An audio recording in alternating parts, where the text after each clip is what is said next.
Donc là, on a pu regarder avec toi cette question de l'intimité, de la densité, de la circulation, et puis de ces accroches. Alors, est-ce que ces opérations avaient vocation à s'accrocher à de l'existant ? Là, ça ne se posait pas, la question. La question ne se posait pas, puisque nous avions une voie, d'une part, et on construit un lac. Et que le terrain, c'était ça. Ouais. Donc, on a Château 2 qui est ici, Château 1 qui est là. Et par conséquent, on n'avait pas le problème de raccordement. Le raccordement se passait avec le lac et la frontière que créait la voie. L'opération se raccorde déjà à une vue et à une mobilité. Ce qui est bien dans cette opération, c'est qu'elle est en bordure d'un quartier existant.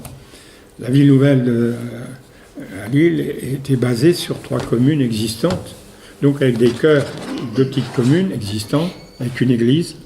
Et l'église est ici tout près, une très vieille église, très sympathique, une belle vieille église.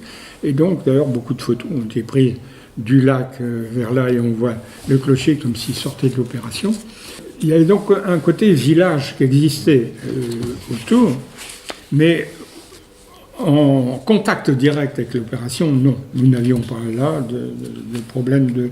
Bon, j'ai énormément travaillé en ville nouvelle, les 5 villes nouvelles autour de Paris, notamment, et dans les villes nouvelles, le problème n'était pas posé par l'architecte, il était posé par l'équipe d'urbanisme opérationnel, ce que je trouvais extrêmement sympathique, contrairement à beaucoup d'architectes qui trouvaient insupportable cette mainmise des architectes de l'équipe de la société d'aménagement par rapport au bâti, etc. Alors il est évident que moi je trouve qu'on pêche énormément par ce manque d'urbanisme opérationnel.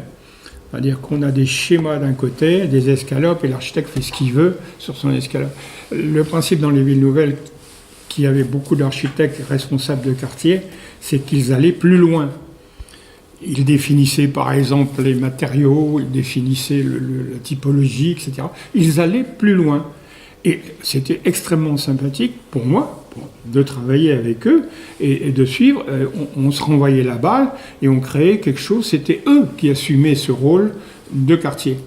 Et c'est ce qui manque un peu partout, c'est qu'on a beaucoup trop une séparation arbitraire et stupide entre des gens qui font de l'urbanisme, qui en fait font du routier, font de la voirie, la plupart du temps. Voirie qui définit des escalopes. Escalopes qu'on donne à une équipe, maître d'ouvrage, architecte. Et comme tout architecte en France, depuis le premier jour où il applique la belle plaque marquée DPLJ sur sa porte d'entrée, à chaque fois qu'il fait une opération, il fait un chef-d'œuvre, évidemment, il se resserre avec cette potentialité de chef-d'œuvre, parfois un peu brusqué par un maître d'ouvrage qui n'est pas d'accord pour tout, mais sinon, bon, cette démarche est malsaine. La vraie démarche devrait être d'une continuité, comme ça se passe très bien en Hollande et un peu le même esprit en Angleterre.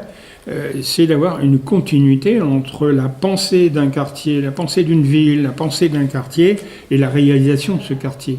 Qu'il n'y ait pas une césure, une coupure complète entre cette forme de découpage de foncier et des gens qui interviennent par là-dessus pour mettre des objets automatiquement géniaux.